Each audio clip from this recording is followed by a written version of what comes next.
Elo supite ho hilai mun hina vevin long puna ta la lunghan ta thang tom ta thusu tunin anakizagi tan ke sunglung hupi ukeng ni hon ahala Tauve ti tu simhi tunin mitin izak devin ta sanumin he hilai mun hi ahi in lungsidim ta wangkho mei thei e santen anhal ha wamo aban chu ukeng ni hon anbol kin hi in kahin vat sa su hi mei thei ukeng ne hon that me 2023 ke patna hindo wa igam go tampi na lawa phai suwa mo jeng jong a hindal do wa tuni ni khwai abara ukeng ne ten hi chi an pat kin hi in ivet lung han ta punan ta thang tom ta kha chu hitan itia anum ma chon wa gam sung a halwa in ho jong chule gam le hitia chu ahal jing hi iti dimun pan la du tam ti an ngai tu masau te ponat ta la lung han ta khat chu ahung hitan a hi in tu chana hi nam mi pi in ipiti le thu a ipti pan la ding ham ti hi ki sei thelo lai a hi aji chu ku ki sunga ke vai hop na ku ki in pi omin chule CSO za chom chom omin chule nam khu lang ho omin amo tu la ti lo wa hi mi pi in ma cha hong ki bol pan lo lai ding hi in lam kai hon jong din mun pan mun an sim ti hi ta sanum ta kha choi based on the report from 26 January 2026 that is today Naga attack on Kuki village at Keng Kukiland today security force have been conducting operation in the hill ridge above Nangpopi ipiati le kukinampi hibong sia hikinui se ponat mbal ham hichi a video jong vevin ponat ta iti mim khati hi iti ki thang tom dar tam vevin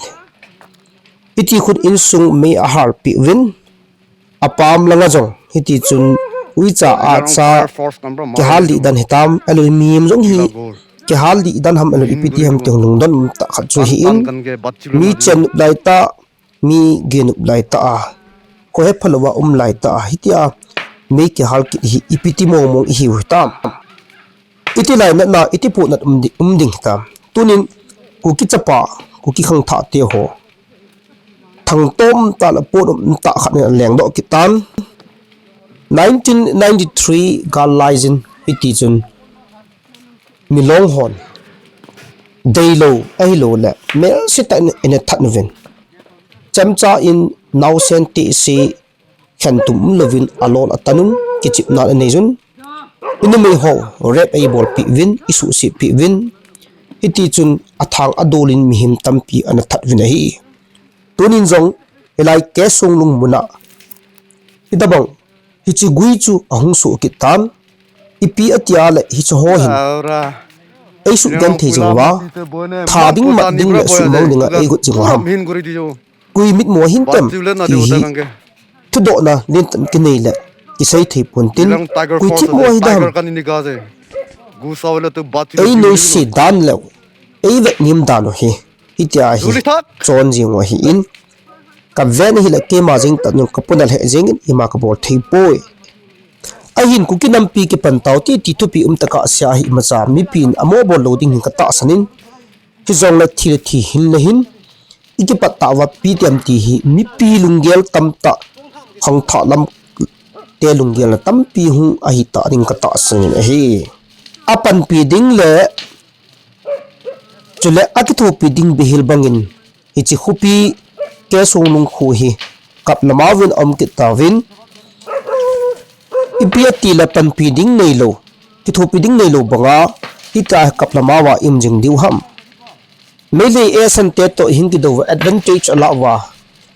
ita aning ninga isu naw le chodo te di ta in ko naw hi phat so ta hum chi hitan ki cham di ham ai lo wale ki tha ki mat ki do ki sat ding ki dei lo ja ku nam pi alo lam kai chengin pha jo se le itia hi amo nuya hi anakun tidam akun jong hi pu in thil phalo hung so ding dei lo ki tha ding ki mat ding ki sat ding mi pi in gen thei ha sat na tam ta ho hi ato ki ding dei lo na zala am hon jong hitas aphat phat na ahin se jingo khat chu ahi ai wangin tu ni chanin dolal ta tan akisawin hiti chu anup na achonun phanti ti phat la low ball mi asugan thejun phanti ti phat la blow bu a hal pi win henge langkhana se le kani le bolong chu hinan ti hi zong le kinui se dan chu sang mo khanin ta na hi tuina chal win aban banin ahung chi bewen tuin husung kisan ahin hal ta vet a hi le hi chi hi ipilo a pha am elo le thu ding ham ipitin ham ti hi kukinam pi muntina umjo sen ki yer phat kit chu phat hi ta na hi wo kukinam mi te velvin na lunggelun ipi atiala hibanga hi ganti ha satna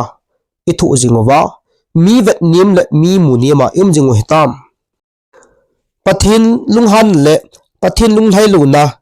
ibol do upi matam ti hi ki kholun wo chung mang pathin hin ven ku kinam pi hi hiti hin kap lamawin hin ko kamang jingun kachel khom piu kaning kajit kavewa galla boarding in ei doi jingun ei that jingun ei hal jingun ei sukan thing jingwin nin vewin